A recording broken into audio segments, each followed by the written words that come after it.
Visionaries, what's up? It's Cuff with the Vision Lab podcast, and forgive me because I'm just going down on this amazing nachos. We are live and in effect here at ItSo Vegan, and we're excited. We're going to break down a bunch of different things here on the show today. Mo, who do we got on the show? Today's guests are the co-owners of the location where we're actually filming this episode, ItSo Vegan, 830 Mayfield Road, suite number 600 in Grand Prairie, Texas. They are natives of Fort Worth, Texas. Please welcome Amya and Jerrod Collins to the Vision Lab podcast. Thank you. What up? Thank you. So I want to start here, right? And the reason why I ate the chip right out the gate, I was talking to Jerrod earlier today. He said, "Do you want to do a mukbang?" I was like, So the first thing I thought of was, if you've seen those deals on like Instagram or TikTok, gigantic lobster tails and stuff. And they're just eating they're eating the food all I was like, okay, we can do a mukbang, but by the way, what is a mukbang? So we had to clarify some things, but no, visionaries, check it out. ItSo Vegan. We're in the building. Super excited to have you. I want to give a big shout out to you because you showed up at our financial symposium earlier this year in January. I did. Yes, it was amazing. Thank you. It was amazing. I had never been a part of the way it was organized and all the quality of the speakers. It was amazing. I can't wait for the next one. Yeah, we're going to do some more things, but we certainly appreciate that. I'm glad that you got a lot of value out of it, and through that we were able to kind of link up and have some conversation, and I thought it was super interesting that you have a vegan restaurant. And the crazy thing is, I've known about this for a couple of years, right? My sister lives in Grand Prairie. Shout out to Robin and David. And so, I'd already heard about you guys. I don't live out this way, so I hadn't come, to the restaurant. So let's just dive into it. Like, how did you get involved with veganism? When did you become a vegan? All that good stuff. So, and by the way, excuse me, because I'm going to chow down here on your nachos. Yeah, keep on chowing down. So it started off as a health journey. I have been an entrepreneur for a long time. I didn't have money, health insurance. My son had come home with a letter from school saying he was borderline diabetic, and I was like, okay, what can I do at home to make this better? I already didn't have a lot of sugar in the house. I was already doing everything I could, but it was something that I was missing. So I started researching and finding out how meat consumption affected, your insulin production and those type of things. So I just cut meat out the house and I started making recipes, and over the course of a year, my son went into remission, and I just started posting online about the meals I was making and just pictures of my food, just posting pictures, and I got contacted by a doctor that said that he had seen my pictures online and he wanted to know if I could meal prep for a couple of his patients that were stage 4 cancer, had finished all their chemo, and the only option was plant-based, and they were looking for something. So I started off with 2 patients. By the time maybe 6 months went by, I had 12 patients. And what the crazy thing about it was I didn't realize that as people are going through chemotherapy, the day they have chemo, their taste buds are super sensitive. So they were able to tell me like, ugh, this is nasty. Ugh, this is, so they were almost like filtering through all my recipes for me as I was prepping their food.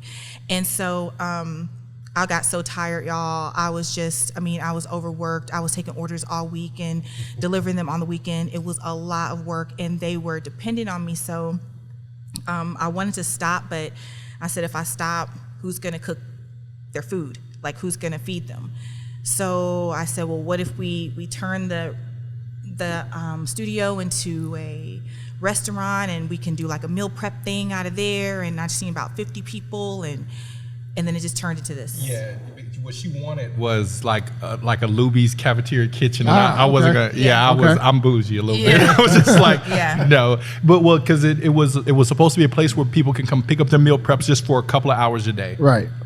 And while she was doing this, making these recipes for other people, and it was actually, having effects on them, she also was trying to introduce it to our family, because if these people are at this stage and, it's helping them out, we have grandmothers, we have fathers, we have mothers, we want to help our people too. And not just our people, other families too.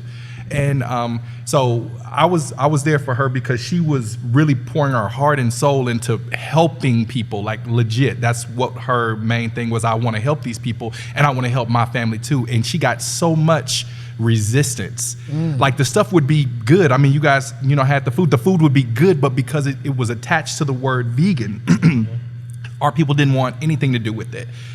When the concept of a vegan restaurant came up, that we were going to open a vegan restaurant, they were like, oh, no, that's not going to make it. That's not going to, I mean, it was just all down. But like I said, she's been my support, and I've been her support, like, since the beginning of it. And so, like, when she said, this is what I want to do, I was like, let's do it. Well, and I'm glad that you kind of brought that up, right? The support system with one another.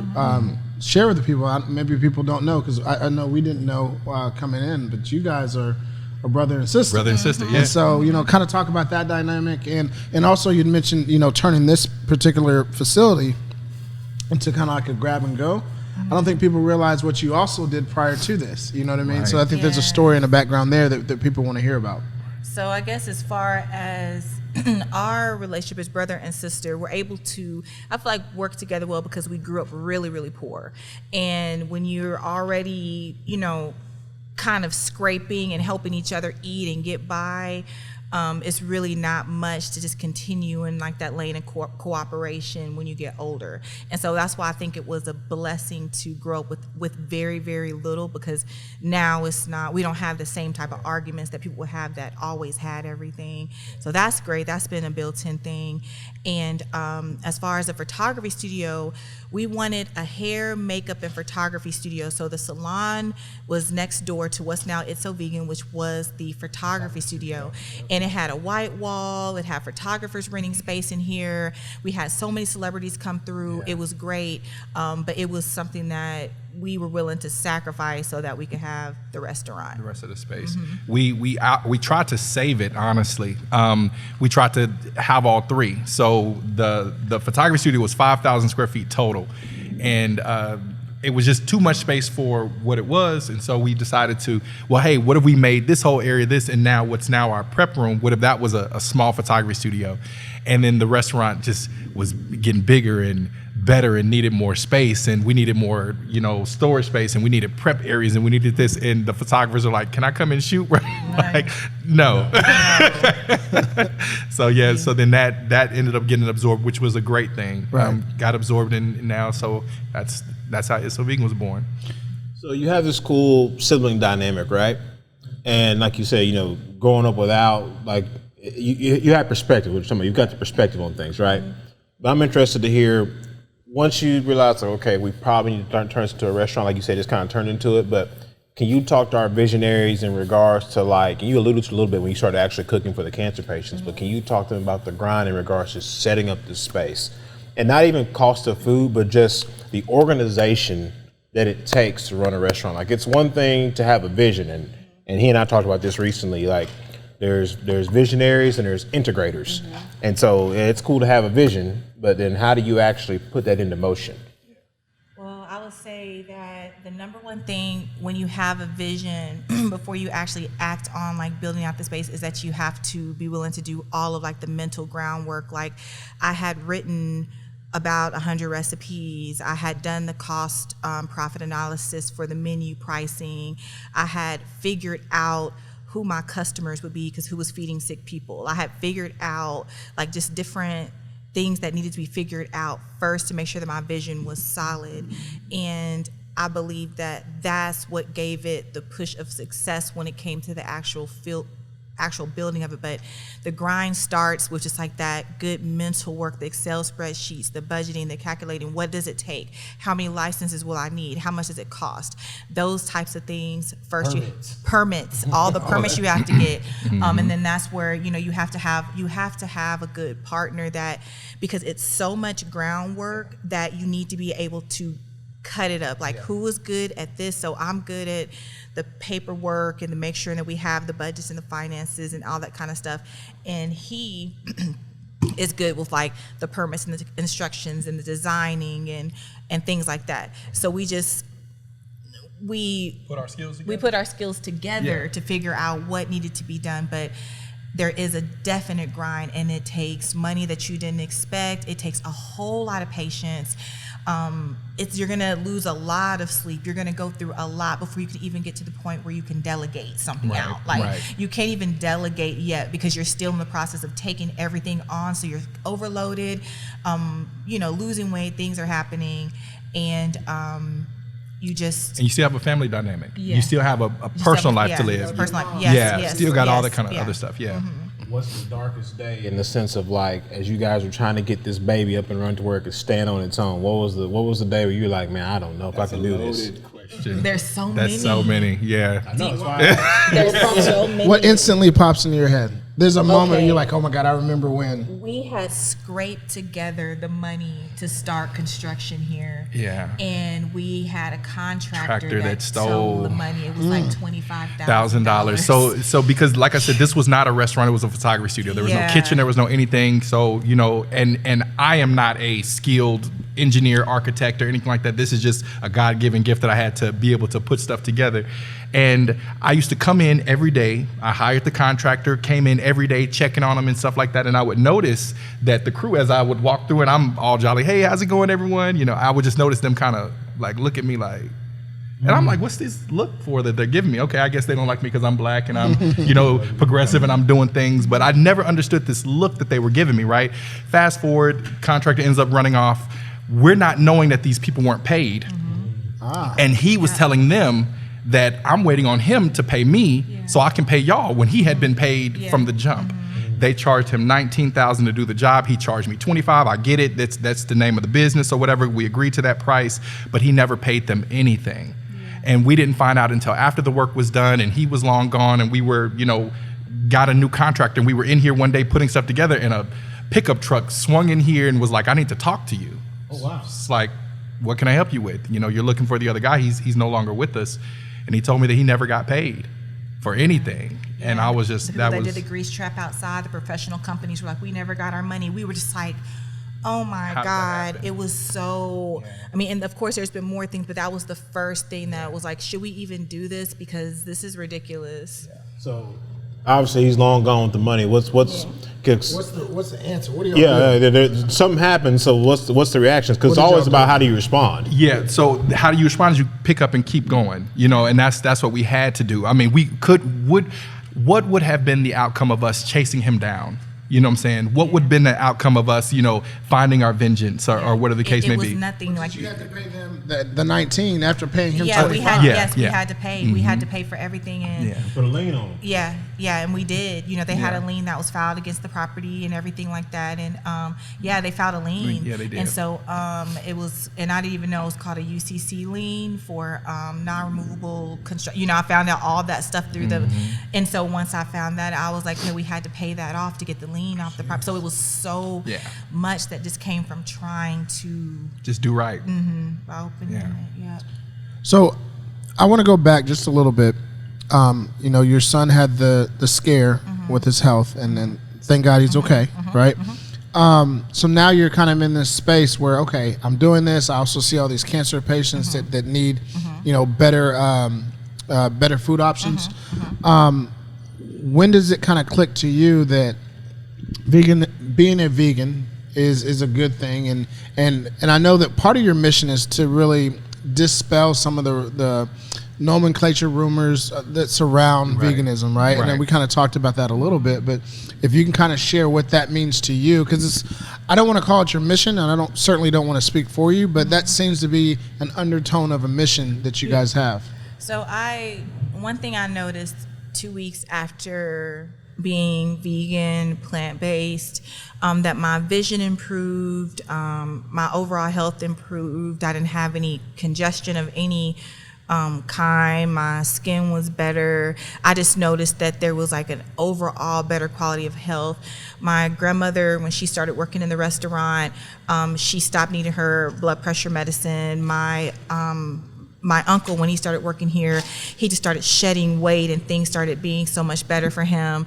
So it was like, that was something that was really driving me, just kind of seeing like, hey, this is really working. Like the health of my family is actually improving from this. So, and it just, I think from doing it for my family and creating the flavors for my family and what they wanted, I think it just grew out to other families, and it was easy to spread the mission of feeding the soul without harming a soul, because everybody was just coming in on their own and just loving it, and just like you guys are just eating it, not even realizing it. Yeah. Oh, listen, I'm going in on this Yeah. for sure, Yeah. for sure. And either one of you can answer this, but from a definition perspective, I'm not looking for Webster's, but like, what's the difference between being a vegan and the old school vegetarian, what we grew up, kind of knowing about? Vegetarian can still eat animal products, so they can drink milk, because it's from an animal. They can have honey because, it's from bees and things like that. Vegan is no animal product whatsoever. And so if it had a mother, if it was born, it's not used in, vegan.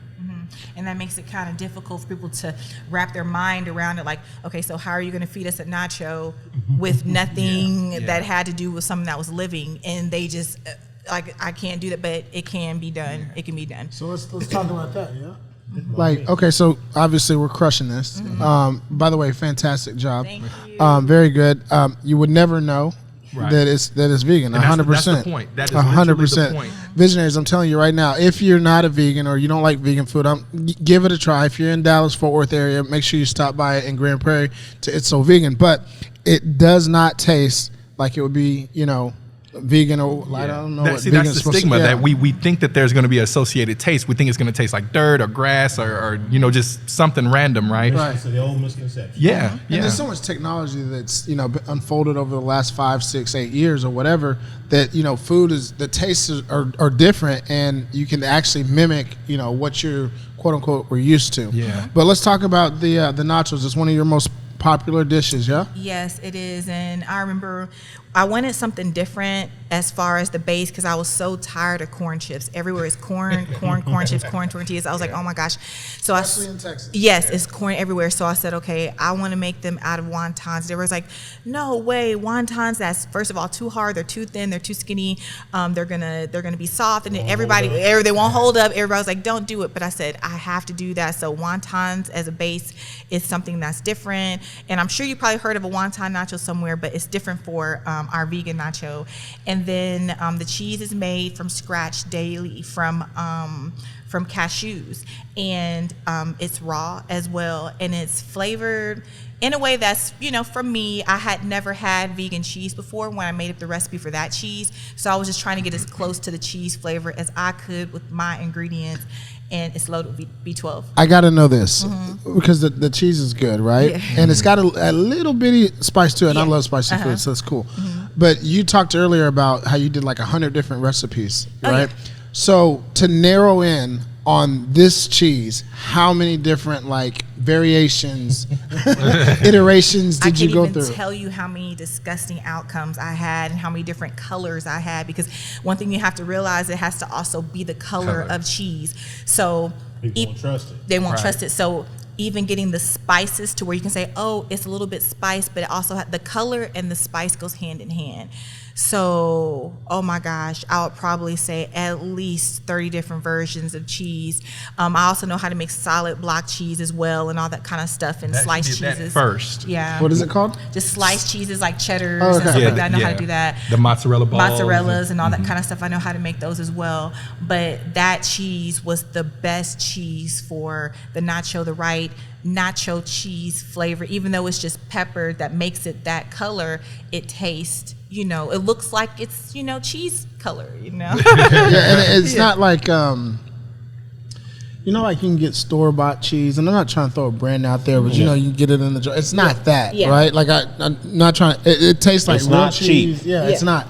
And speaking of which, and I know I kind of cut you off, so if there's more ingredients that you want to talk about, you can. No, only just that it's loaded with B12 on purpose, so it should give you like a little bit of energy and make you feel like, okay, I can continue to eat this.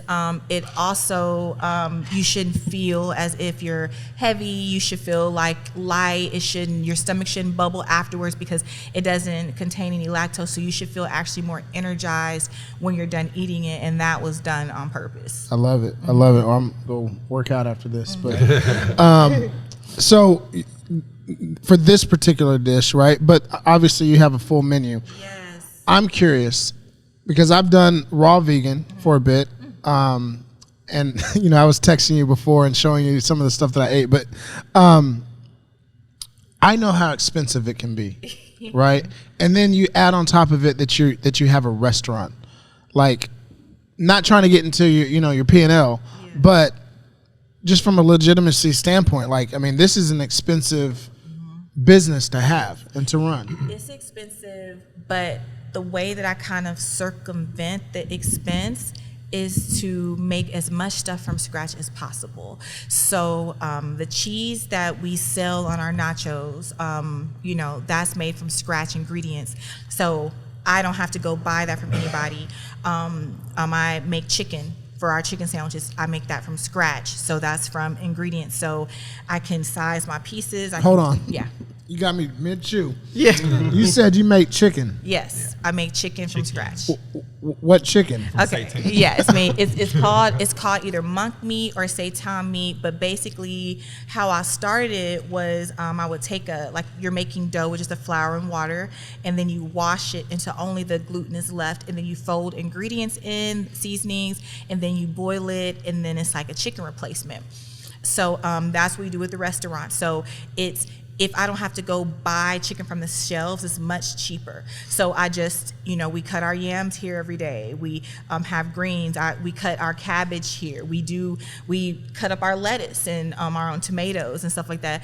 As much as we can just keep it an ingredient-based kitchen as possible, that's what we go by. Some things we have to go and get, but for the most part, we have an ingredient-based kitchen, and that allows me to shop a little bit different than other people who have to buy a chicken patty.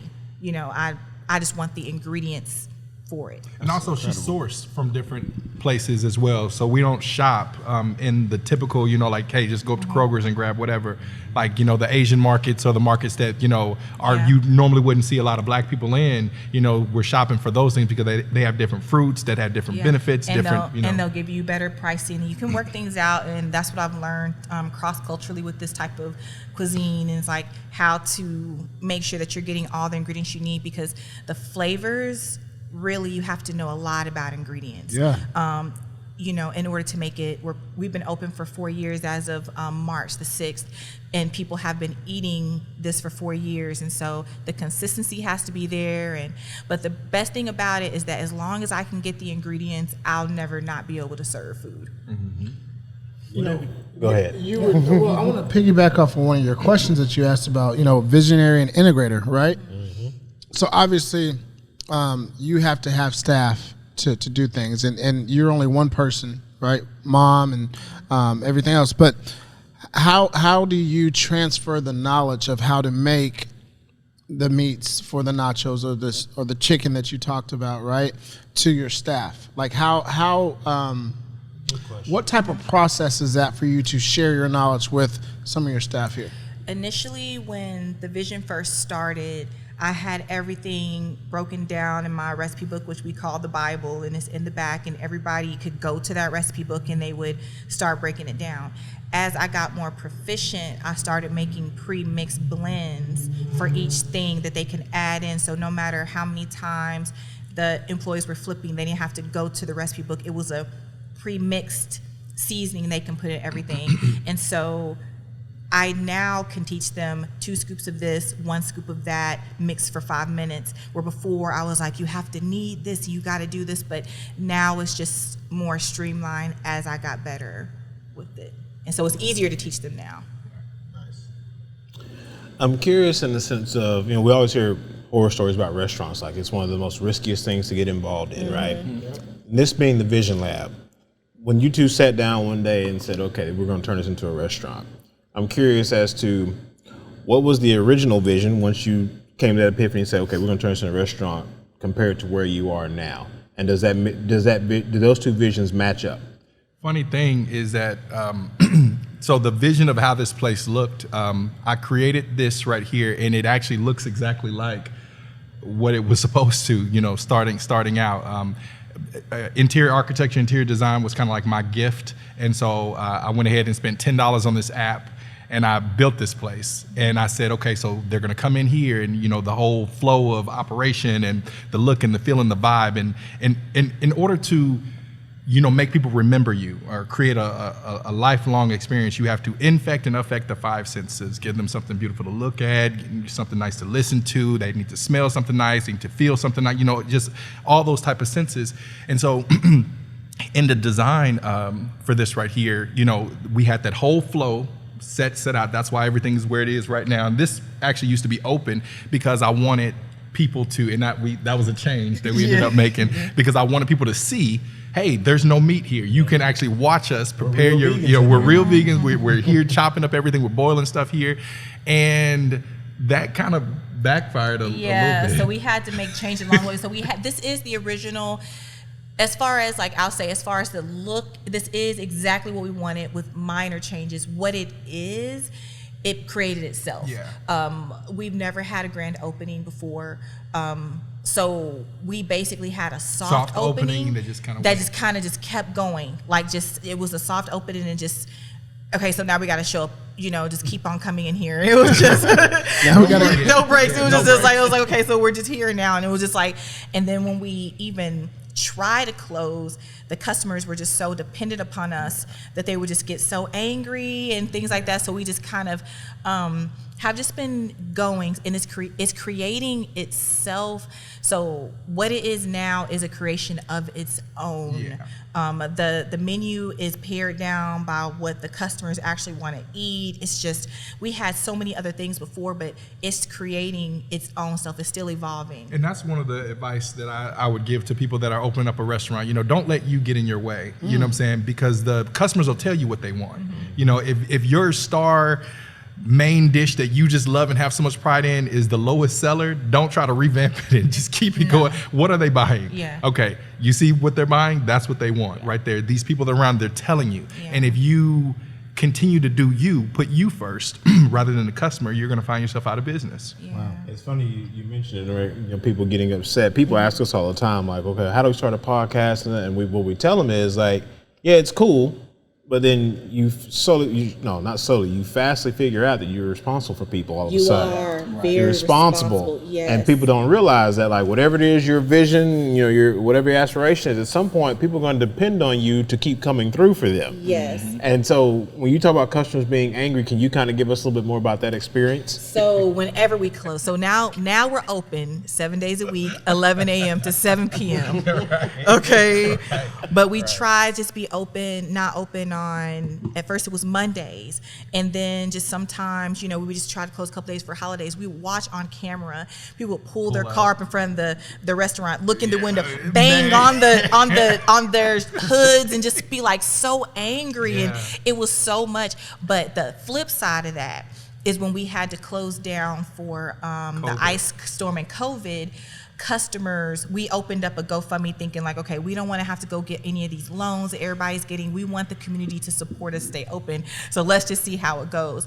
Our customers who wanted to ensure that we were open, they had sent us, I think it was like $7,800 for a week. Yeah. And that was just like giving us their $600 checks, and our customers were just, and then when they came back, they didn't ask for a discount. Right. They flipped the open sign, Yeah. their own self. They did. They came in, they were like, Yeah, okay, we're so open. what's, and then sat down. Right. They didn't ask for nothing. Well, they they didn't. already paid. They were just like, okay, we're gonna come in, and so it's like, yeah, your response for people, they depend on you, but if you're consistent when you're having a hard time, they will pull through for you. Yeah.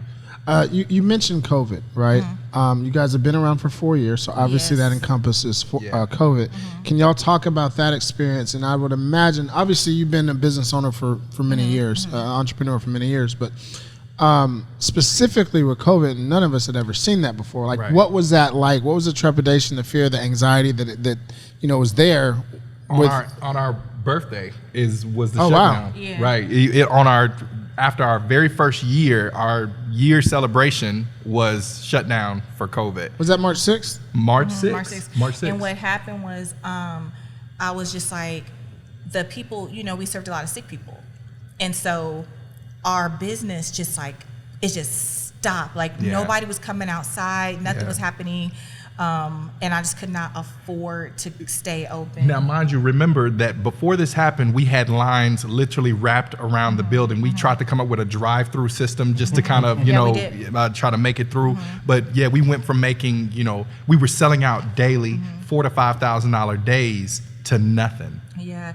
And so it was very, very tough. And so we had to make a whole lot of changes. We had to close down for 3 months completely. Wow. And during that time, we did receive customer support and everything like that. We came back. We did have past due bills and all this different type of stuff that we had to climb back up through. But one thing I didn't want to do was to be under the guise of like all those loans. So we really did like put in the handwork. We cleaned everything. We put everything together. We made sure everything was paid up. We spent every dime that was coming in. We changed the menu to a lot of ingredient only things like, okay, can I make this from scratch? Okay, I'm keeping it. Can I make this from scratch? I'm keeping it. But if there wasn't things I couldn't make from scratch, I was like, okay, you gotta go. What can I do with a small staff? What's the minimum I can have? And we toned it down to like the bare minimum that we could possibly get to, and that's how we've been running ever since. Wow. And so coming out of it, right, we're on the backside of it. Obviously, COVID's still around, but not as heavy as it once was. What's it been like on the back half of COVID? Well, I would definitely say that keeping just different things, that expenses that you normally wouldn't have, like people are different about, their plates and napkins and the way that things are already pre-wrapped. Things are a little bit different with that. People like to eat at home a lot more. We get a lot more Uber Eats, Grubhub, DoorDash, where they were coming in before. Now they want everything delivered. But what they don't see is that the delivery services charge us 30%. So it's like before they were coming in here and filling us up, now we're delivering it, but we don't get that anymore. Right. So it has cut down all around. Even though we have the food going out, the profit Your top line revenue is going different. down. Yeah, for sure. It's very different. And COVID did that because nobody was doing that before COVID. It was very rare. It was just pizza being delivered before. Isn't it amazing how COVID just changed the world? Yeah. Good Lord. I want to ask you, because you seem like you're probably more on the marketing side of things, I'm guessing? Okay. So, and what we try to do to all of our visionaries, or for all of our visionaries, is kind of really give them a look behind the curtain. If they have an idea of being a restaurateur or opening up their own salon or whatever it is, we want to try to give them a peek behind the curtain to allow them to see, this is what I really have to deal with. I have to figure out 100 recipes and go from A to Z, and how to get these ingredients, and what it's going to look like when staffing, so on and so forth. So can you kind of talk a little bit about what it's like marketing ItSo Vegan? Yeah. So when I came up with the look and the feel, you have to basically come in here as a customer. walk through your vision as a customer. What do you want them to feel? And so marketing, so ItSo, right? So ItSo is an acronym that stands for in the style of vegan, right? And so that was something that, so it's so good, it's so great, it's so delicious, it's so nutritious, it's so vegan, it's so good, and so all these things, we came up with the different slogans. Our It's So Good is on our food truck. We're actually, this feeding the soul without harming the soul, that's my sister came up with that, because we kind of went back and forth on whether or not to kind of dub it a soul food restaurant. I got you. And because we had in the beginning, we had the peas and cornbread. And we still have cornbread, yams, greens, mac and cheese. We still have all that. All of that. And so I was against the labeling of it being a soul food restaurant, being in charge of marketing, because I knew that of course we're Black-owned restaurant, but I don't like the fact that people would say because you're Black-owned you have a soul food restaurant. Like you just put me in that box. You don't stand out like a vegan spot would. Exactly. Yeah. So I didn't want that, because money's green, and I wanted to appeal to all people. And also I didn't want a place where when you walk in immediately you're like, this must be Black-owned. You know what I'm saying? I didn't want that, because obviously we plan a franchise, and like I said, I need to be open. I need everyone to see this. You need to be able to play in all arenas. Exactly, absolutely. You designed the logo, by the way. Yeah, I designed the logo. Everything that you look and see and feel, and the effects of here. You know what I'm saying? That was my contribution to it, and so. It was really easy to market for ItSo Vegan because it was such a great product. First of all, we had an amazing name. I'm a photographer, videographer. Like all of our pictures here, I shot and did all this kind of stuff. So when it comes time to just how do we want the public to see us, I wanted them to see us as crisp, clean, professional, easily franchisable. Now, especially with DoorDash and all those type of Uber Eats and things like that, getting the name out there to people that haven't heard of ItSo Vegan, what kind of challenges have those provided you guys? I feel like in that area I've been, a little blessed. As a makeup artist, I worked for Fox. So when I got ready to introduce the restaurant, they let me come on a couple times to cook. And then out of some type of miracle, DoorDash called and they wanted to come by and do a commercial featuring me. So DoorDash came by, and there's just been things that have just kind of like dropped out to where, like I said, we haven't had any grand opening. We're in the middle of Grand Prairie that's just budding, but it's just been kind of like people know about us all around. Like I said, I knew about y'all a couple years ago. Yes, everybody knows about us, and I think it's only word of mouth. Right it's now. Only word of mouth. We're just now getting our official commercial. Mm-hmm. We're just doing the official commercial. We talked to the videographer and kind of set out the layout for that and how that's going to go. But everything has been our customers. Our customers come in and they take pictures and they'll do their TikToks and their YouTubes and the mukbangs, and they'll do all that kind of stuff. And and they tag us, and that's how it gets out. I can't believe you hit me with you. So you want to do a mukbang? It still works. I mean, the proof is in the proverbial pudding, if you will. As we push the ball forward, and you talked about it, franchising, things like that. Good. When do you say to yourselves, like, hey, okay, we got this one up and running? Like, where does that come from? Because I mean, you guys are a little bit of unicorns, right? Like, I mean, there's Slutty Vegan in Atlanta or whatnot, but there's not a lot of Black-owned vegan restaurants in this space. Like, and I personally get a kick out of being in spaces we're not supposed to be in. That's another conversation. Yeah. But like, where does that mindset come from? Like who sparked that idea? And to give us your plan, obviously, best laid plans, tell anybody. But like, how did that come? Shouldn't say how it come to fruition. Like, where's the inspiration come from? I think that we both kind of just always knew that was the end result. It was like, we never kind of said that we're going to open up the restaurant and then forever have it. So from the beginning, we've been operating, like he said, he wanted it to be kind of neutral, not looking Black owned. The logo looks like it can go on anything. He's always thought about that. And I've always been thinking about how can I streamline these recipes into mixes and powders so that anybody can do it. Anybody can do it. And then we could also manufacture, make the cheese or make the chicken ourselves and ship that out. So we've always been thinking about how to franchise it, how to push it out. So that's always the goal every single day. In order to for us to succeed just in what we do, you have to replicate yourself, you know what I'm saying? And we talked about this in the very beginning. In the very beginning, we were the staff. It was us in here doing everything. For sure. And it's not sustainable. You know what I'm saying? You will burn yourself out, doing this. So you have to replicate yourself. And so once we replicated ourselves to a certain degree and everything's working without us, and now we've set up all these standard operating procedures and the money's coming in, okay, good. Now let's package this all up into a package and see who wants to buy it, because that's what we want to do. I'm curious, especially with the emergence, obviously because of COVID, right, of these food delivery services. What is it like? DoorDash, Uber No. Like Sunbasket and like all the prepackaged foods where you can eat for a week. Do you have any vision of possibly doing that, but from like a vegan perspective? I would love to do something like that. It would take definitely some type of partnership that was able to mix that too, because you would have to have, I guess, a way to make sure it's preserved and shipped. And so I like to maintain my lane. I feel like that's what my partnerships work out, because I don't exit that.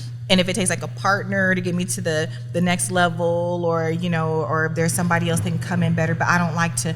Our parents, when we were growing up, they were do it yourself. Everything themselves. I'm like, you're not qualified. Yeah, to do that. Was everything was do it yourself. And your dad's putting up a fan, shocking himself on off the ladder. Well, our parents, and I hope they don't see this interview because I don't want to badmouth or anything. But our parents did everything. So they were musicians, so they were going to be the production company, and I'm going to be the mixer with the soundboard, and I'm going to be this. And it was just such a joke for us as growing up. And we did not want that image on us. Yeah. So we realized, I said, do what you know. What do you know how to do? Yeah. I know how to do. Do what you're good at, and that's it. So he does what he's good at. I do what I'm good at. And if somebody doesn't know, if we don't know, then we're hiring somebody else to do it. That's yes. right. And there's no do-it-yourselfers. Yeah. So yeah. So I would love to do that. Correct partner, come along. If you're listening, investors, yes, please come on now. And that's 2 points. Now it's 2 points I want to bring up.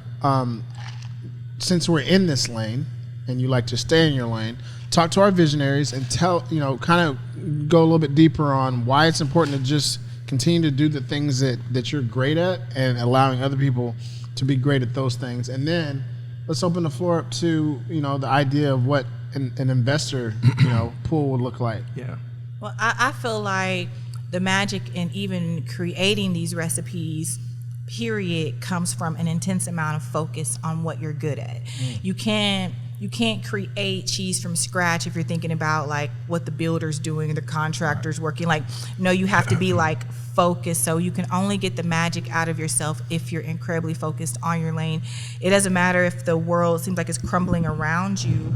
You have to focus intently on your lane, and then once you come back up, that's what good partners are for. You get filled in, but you have to maintain an intense amount of focus to get it right. And then once it's right, you can back off and do what you want, but focus is key.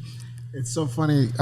Actually, today on my own personal IG page, I saw a video of this guy slapping he had a hockey net, and he had his dog. It's like a German Shepherd, and he was slapping all these different little balls or toys or whatever, right? But in the middle of it, he had one black hockey puck. And you could tell that he had kind of trained the dog that hey, once you get the hockey puck, you can grab it, fetch it, whatever, right? So he's hitting this particular doll, this little ball, and the dog is Focused on that puck. intently focused on the putt. So all these other things are going around, and it just goes, and then he finally flicks the puck and he catches it or whatever. Yeah. But it just goes to show that when you're locked in and you're focused, everything else is a distraction. Yes. Everything else is a distraction. And it's kind of like that thing, when you get an idea and you wonder why somebody else got it and ran with it, because you put it out into the atmosphere thinking like that, and then you just got distracted, and so somebody else carried it through. So when you get a great idea, you got to hold on to it, and you have to bring it to fruition, and that's what it takes to create the foundation for something great. And Investors, you know, even though this is a small brand, I feel like we've done a great job of setting a great foundation with original recipes. These aren't recipes you can go and find any place else. And I think that's something that, and also our mission and what we're doing. And the thing about it is, who is feeding those sick people? There's always a little bit of something in everything, but where are the sick people eating? And there's a lot of sick people, if that is from diabetes, high blood pressure, where are they eating at? And a lot of them come here. Yeah. And I'm proud of that, to be As you should be. Yes, the person that is serving the sick people. So investors that are interested in, you know, having something that's great, beneficial, it tastes great, and you're actually serving the community. Because another thing that I've learned, and I have to say this, is that if the community does not love you, they will kick you out of their neighborhood. Like, if they did not want us here, if we were not serving them, we would be already closed. Like, the community has to love you. So it's different, you know, than like a Burger King or McDonald's or something like that. But we actually have a community love And I ain't business. seen a Burger King in a minute. I know, it's around, yeah. Like, so that's the thing. It's a community loved business. So I love it. yeah. What advice would you give to any visionary that is looking to step into their vision, step out on faith? It doesn't matter that, you know, restaurant or not, but like, just follow their dream. I would say, I guess the first thing that came to my mind was analysis paralysis, right? Yep. So I know people that want to do something and they analyze and they plan and they analyze and they plan and then analyze and plan and analyze and plan. And there's never any execution. And so you're stuck here planning for you. And now by the time you may possibly be ready, now the criteria has changed, situation, market's changed, COVID done hit, everything is different now. And so now you have to analyze and plan again. So don't get analysis paralysis, you know, make out, you know, take your time, do your research, focus in on what is going to go in as a customer, see it, be a visionary, be able to walk into your space. If you have a brick and mortar vision, walk into your space as a customer. Where do they go? Where do you sit? Where are you going to check out at? What are they going to, who's going to be talking to them, and what did they say? You gotta be able to walk in their shoes. Be able to do that whole process through and be able to go through that whole thing. And once you can do that, execute. Once you can go into your restaurant and you can go make you a drink with the cup and put the cup back where it's supposed to be, you know, when you can do that, then you're ready. You can go for the next level. That's solid. Yeah. You want to add anything to that? I would just say, just be ready and don't be afraid of dark times, because that's where most of the inspiration, the seed grows and blossoms, in those dark times. So when you have a vision, don't expect for it to be kind to you. It almost like your vision kind of wants to put you down a little bit, you know, once you first try to put it out there, you kind of get discouraged a little bit. So, but don't be afraid of the dark times, because as soon as you start blossoming, you're like, oh, wow, that's why I had to go through all that. So just prepare for darkness and just know what's coming. It's just part of the process. Yeah. Well, I think it's at time, isn't it? Yes, sir. Absolutely. I'm going to get one more bite of this nachos. You Yes, better get in on proceed, this. sir. So we have reached the part of the show as we get ready to wrap things up. We call it landing the plane. We ask every guest we have on the show the same couple of questions.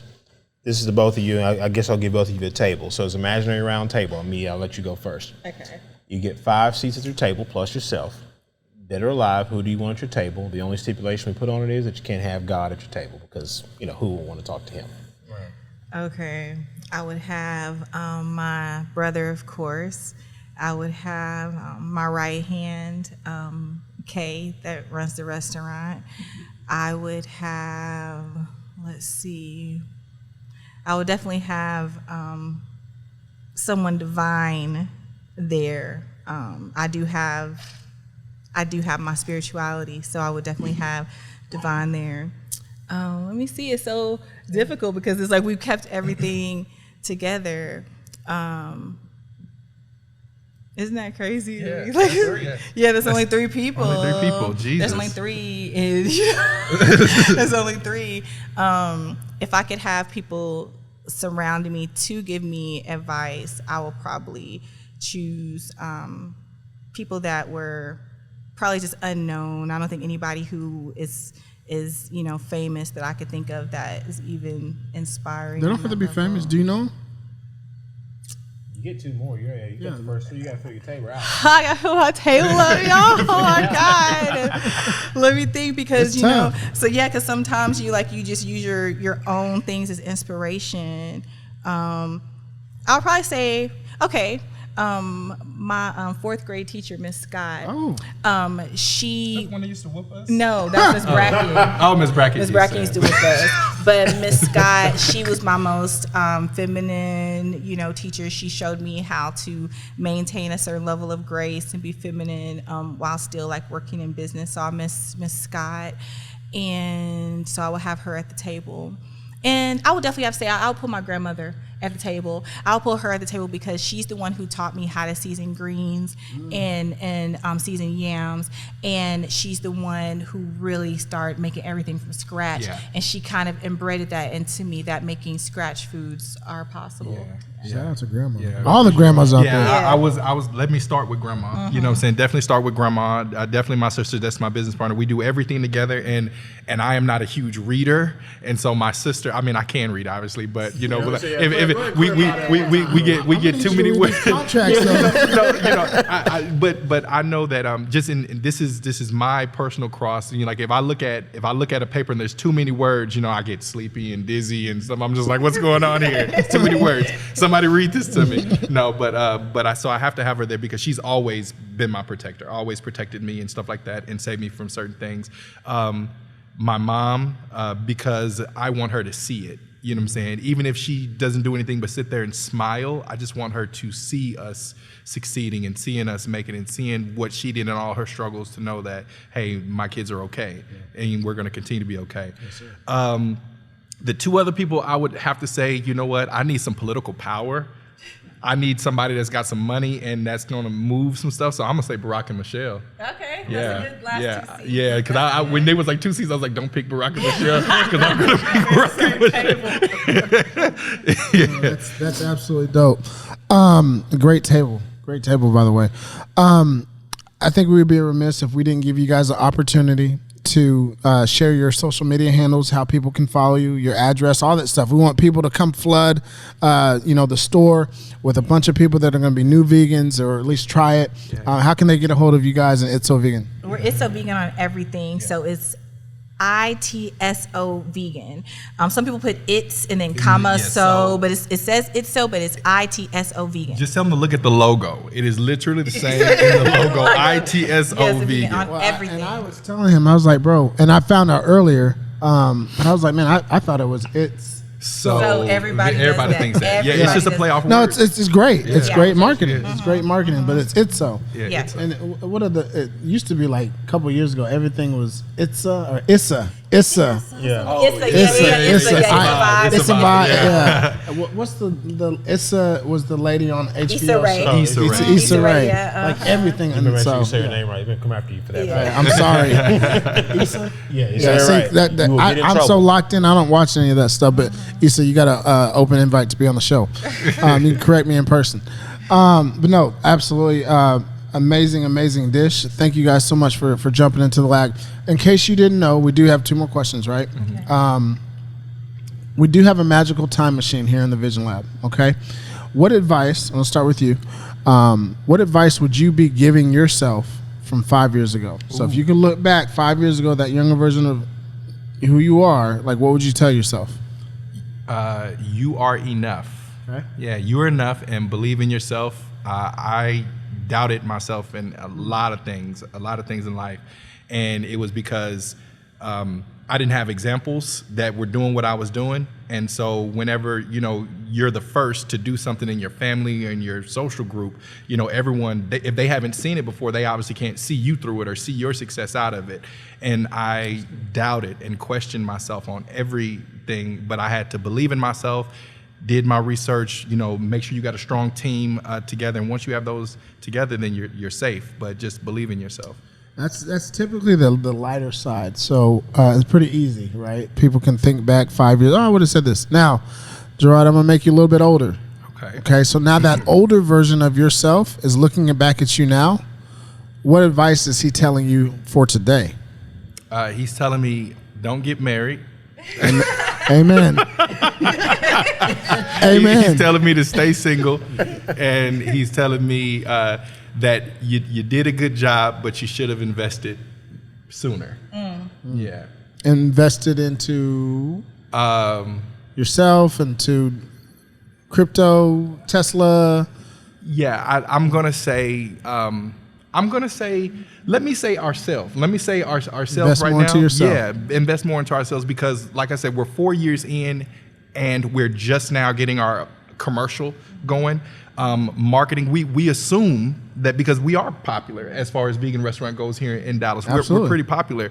But when we step outside of our bubble and we get up there to Carrollton, and you're like, yeah, I own ItSo Vegan, and like, What? yeah, what are you? Who are you? You know what I'm saying? So I think investing in ourselves more, investing more into that marketing, pushing ourselves, actually like paid campaigns, official commercials, doing things like that to put us bigger. So the one thing, and I've told people this on the show a bunch of times, right? Like the great thing about this being on YouTube, and by the way, if you're still tuning in, thanks so much. Hope you like the show thus far.